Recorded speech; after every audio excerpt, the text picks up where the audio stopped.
Muslim ಬಂಡಾಯ ಅಬ್ದುಲ್ ಜಬ್ಬಾರ್ ಕಾಂಗ್ರೆಸ್ನಿಂದ ಅಮಾನತುಗೊಳಿಸಲಾಗಿದೆ. ಪಕ್ಷ ವಿರೋಧಿ ಚಟುವಟಿಕೆ ಹಿನ್ನೆಲೆಯಲ್ಲಿ ಅಬ್ದುಲ್ ಜಬ್ಬಾರ್ ಅವರನ್ನು ಅಮಾನತುಗೊಳಿಸಲಾಗಿದೆ. ದಾವಣಗೆರೆಯಲ್ಲಿ ಪಕ್ಷ ವಿರೋಧಿ ಚಟುವಟಿಕೆ ನಡೆಸಿರುವಂತಹ ಆರೋಪದಲ್ಲಿ ಈಗ ಅವರನ್ನ ಕಾಂಗ್ರೆಸ್ನಿಂದ ಅಮಾನತು ಮಾಡಲಾಗಿದೆ. ರಾಜ್ಯದಲ್ಲಿ ನಡೆದಿರುವಂತಹ 2 ಕ್ಷೇತ್ರಗಳ ಬೈ ಎಲೆಕ್ಷನ್ ನಂತರ ಸಾಕಷ್ಟು ಬೆಳವಣಿಗೆಗಳು ನಡೀತಾ ಇದೆ. ಅದರಲ್ಲೂ ಕೂಡ ದಾವಣಗೆರೆ ಬೈ ಎಲೆಕ್ಷನ್ ನಲ್ಲಿ ಪಕ್ಷ ವಿರೋಧಿಯನ್ನ ಚಟುವಟಿಕೆಯನ್ನ ನಡೆಸಿರುವಂತಹ ಆರೋಪದ ಹಿನ್ನೆಲೆಯಲ್ಲಿ ಪಕ್ಷದ ಪ್ರಾಥಮಿಕ ಸದಸ್ಯತ್ವದಿಂದ ಅಬ್ದುಲ್ ಜಬ್ಬಾರ್ ಅವರನ್ನ ಕೆಪಿಸಿಸಿ ಅಧ್ಯಕ್ಷ ಡಿಕೆ ಶಿವಕುಮಾರ್ ಅವರು ಅಮಾನತುಗೊಳಿಸಿದ್ದಾರೆ. ಅಬ್ದುಲ್ ಜಬ್ಬಾರ್ ಅವರನ್ನ ಅಮಾನತುಗೊಳಿಸಿ ಆದೇಶವನ್ನು ಹೊರಡಿಸಿದ್ದಾರೆ ಕೆಪಿಸಿಸಿ ಅಧ್ಯಕ್ಷ ಡಿಕೆ ಶಿವಕುಮಾರ್ ಅವರು. ದಾವಣಗೆರೆ ದಕ್ಷಿಣ ಕ್ಷೇತ್ರಕ್ಕೆ ಸಂಬಂಧಪಟ್ಟಂತೆ ಪಕ್ಷ ವಿರೋಧಿ ಚಟುವಟಿಕೆಯಲ್ಲಿ ಭಾಗಿಯಾಗಿದ್ರು ಅನ್ನುವಂತಹ ಹಿನ್ನೆಲೆಯಲ್ಲಿ ಕಾಂಗ್ರೆಸ್ನ ಅಭ್ಯರ್ಥಿಯ ವಿರುದ್ಧ ಚಟುವಟಿಕೆಯನ್ನ ನಡೆಸಿದ್ರು ಅನ್ನುವಂತಹ ಒಂದು ಆರೋಪದ ಹಿನ್ನೆಲೆಯಲ್ಲಿ ಈಗ ಅವರನ್ನ ಪಕ್ಷದ ಪ್ರಾಥಮಿಕ ಸದಸ್ಯತ್ವದಿಂದ ಅಮಾನತುಗೊಳಿಸುವಂತಹ ನಿರ್ಧಾರವನ್ನು ಕಾಂಗ್ರೆಸ್ ತೆಗೆದುಕೊಂಡಿದೆ.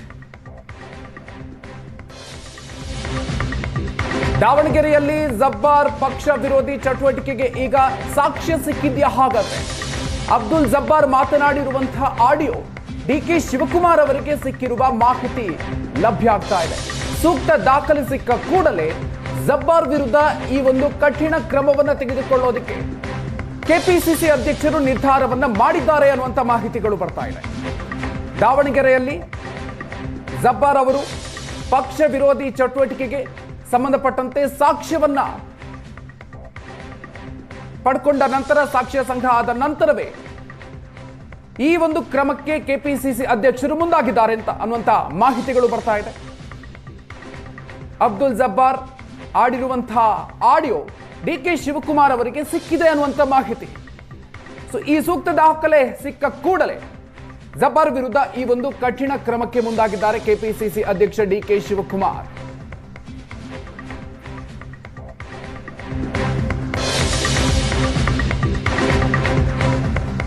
ಒಬ್ಬರಿಗೆ ಒಂದು ಮತ್ತೊಬ್ಬರಿಗೆ ಒಂದು ಅನ್ನೋ ರೀತಿಯಲ್ಲಿ ಮಾಡಲಾಗ್ತಾ ಇದೆ. ನನ್ನ ವಿರುದ್ಧ ದಾಖಲೆ ಇದ್ರೆ ಅದನ್ನ ತೋರಿಸ್ಲಿ, ಆಡಿಯೋ ವಿಡಿಯೋ ಇದ್ರೆ ಅದನ್ನ ತೋರಿಸ್ಲಿ ಅಂತ ಅಬ್ದುಲ್ ಜಬ್ಬಾರ್ ಹೇಳಿದ್ದಾರೆ. ಮಾಧ್ಯಮಗಳ ಮೂಲಕ ಅಮಾನತು ಸುದ್ದಿ ಗೊತ್ತಾಗಿದೆ ಅನ್ನುವಂಥ ವಿಚಾರವನ್ನು ಅಬ್ದುಲ್ ಜಬ್ಬಾರ್ ಅವರು ಪ್ರತಿಕ್ರಿಯಿಸಿದ್ದಾರೆ. ಕೆಪಿಸಿಸಿ ಅಧ್ಯಕ್ಷರು ಯಾವುದು ಅಶಿಸ್ತು ಅನ್ನೋದನ್ನ ಹೇಳಲಿ ಅನ್ನುವಂಥ ಮಾತನ್ನ ಜಬ್ಬಾರ್ ಹೇಳಿದ್ದಾರೆ. ನಾನಾಗಿ ಅಲ್ಪಸಂಖ್ಯಾತ ಘಟಕದ ಅಧ್ಯಕ್ಷ ಸ್ಥಾನಕ್ಕೆ ರಾಜೀನಾಮೆಯನ್ನ ನೀಡಿದ್ದೀನಿ. ಪಕ್ಷ ವಿರೋಧಿ ಚಟುವಟಿಕೆಯನ್ನ ಮಾಡಿದ್ರೆ ಅದಕ್ಕೆ ಸಂಬಂಧಪಟ್ಟಂತ ದಾಖಲೆಯನ್ನ ಕೊಡ್ಲಿ ಅನ್ನೋ ಮಾತನ್ನ ಜಬ್ಬಾರ್ ಹೇಳಿದ್ದಾರೆ.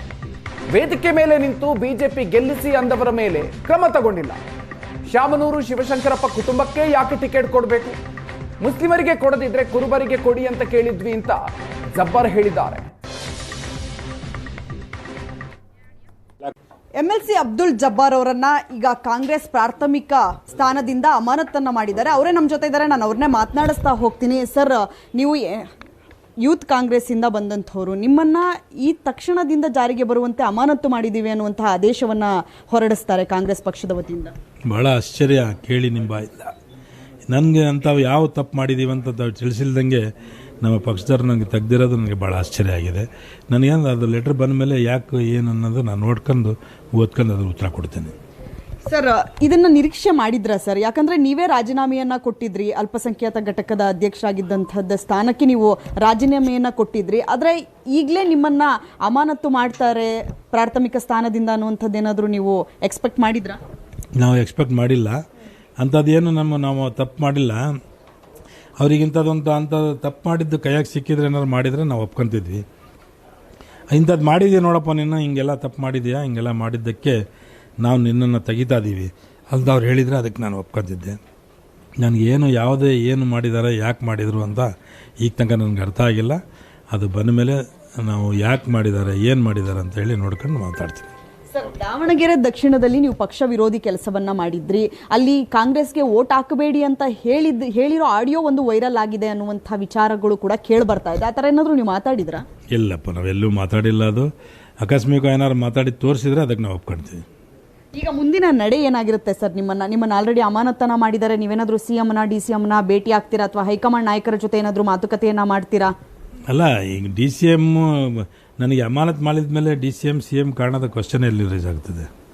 ನಮಗೇನು ಅಂಥದ್ದು ಅಂತ ಏನು ನನಗೆ ಅವಶ್ಯಕತೆ ಬೀಳ್ತಾ ಇಲ್ಲ ನನಗೆ. ನನಗೆ ಹೋಗಿ ಕಂಡು ಅವ್ರಿಗೆ ಭೇಟಿ ಆಗಬೇಕು ಅನ್ನೋದು ಎಂಥದ್ದೇನಿಲ್ಲ. ಸರ್ ಯಾಕೆ ಸರ್ ನಿಮ್ಮನ್ನೇ ಟಾರ್ಗೆಟ್ ಮಾಡಿದ್ರು? ಯಾಕಂದ್ರೆ ಈಗ ನೀವಿದ್ದಂಥವ್ರು ಒಂದಷ್ಟು ಜನ ಗುಂಪಾಗಿದ್ರಿ, ನೀವು ನಜೀರ್ ಅವ್ರು ಇರಬಹುದು, ನೀವಿರಬಹುದು, ಜಮೀರ್ ಅವ್ರು ಇರಬಹುದು. ಜಮೀರ್ ಅವ್ರ ಮೇಲೂ ಕೂಡ ಆರೋಪ ಕೇಳಿ ಬರ್ತಾ ಇದೆ. ಇನ್ನು ನಿಮ್ಮಿಬ್ಬರನ್ನು ಕೂಡ ಅಮಾನತು ಮಾಡಾಕಿದ್ರು. ಯಾರು ಈಸಿಯಾಗಿ ಸಿಗ್ತಾರೋ ಅವ್ರಿಗೆ ಫಸ್ಟ್ ಮಾಡ್ತಾರೆ ನಮ್ಮಲ್ಲಿ. ಈ ಸ್ವಲ್ಪ ಜಾಸ್ತಿ ವಜಿ ಇದ್ದವ್ರಿಗೆ ಯಾರು ಮಾಡೋಂಗಿಲ್ಲ.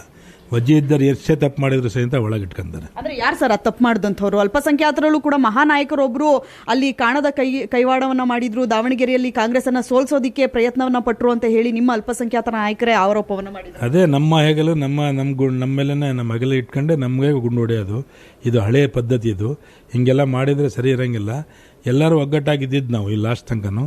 ಕೊನೆಗೆ ಇಲ್ಲ ಇದು ತೊಗೊಂಬಂದು ಎಲೆಕ್ಷನ್ ಆದಮೇಲೆ ನನ್ನ ವಿರುದ್ಧ ಪ್ರೆಸ್ ಕಾನ್ಫರೆನ್ಸ್ ಮಾಡಿ ನಮ್ಮ ನಾಯಕರ ವಿರುದ್ಧ ಇವರೆಲ್ಲ ಹೇಳಿರೋದು ನೋಡಿದರೆ ಇವರಿಗೆ ಭಾಳ ಅರ್ಜೆಂಟ್ ಇದ್ದಂಗಿದೆ. ಈಗ ಮಂತ್ರಿ ಆಗಬೇಕು, ಅದು ಮಾಡಬೇಕಂತ. ಅಂದ್ರೆ ಮಂತ್ರಿ ಆಗುವಂತ ಉದ್ದೇಶದಿಂದನೇ ನಿಮ್ಮ ಮೇಲೆ ಆರೋಪ ಮಾಡ್ತಿದ್ದಾರೆ. ಮತ್ತು ಬೇರೆ ಏನಿದ್ರೆ ಅದ್ರಾಗೆ ಒಬ್ಬರಿಗೆ ಬೆಳೆಸಬೇಕು, ಒಬ್ರಿಗೆ ತೆಗಿಬೇಕು, ಒಬ್ರು ಆಗ್ಬೇಕು ಅನ್ನೋ ಒಂದು ಲೆಕ್ಕ ಹಾಕೊಂಡು ಮಾಡಿದ್ದಾರೆ. Okay, thank you sir. ಇವಿಷ್ಟು ಅಬ್ದುಲ್ ಜಬ್ಬಾರ್ ಅವರ ಮಾತುಗಳು. ಕ್ಯಾಮ್ರಾ ಪರ್ಸನ್ ಮಹೇಶ್ ಜೊತೆ ವಿದ್ಯಾಶ್ರೀ, ಏಷ್ಯಾನೆಟ್ ಸುವರ್ಣ ನ್ಯೂಸ್, ಬೆಂಗಳೂರು.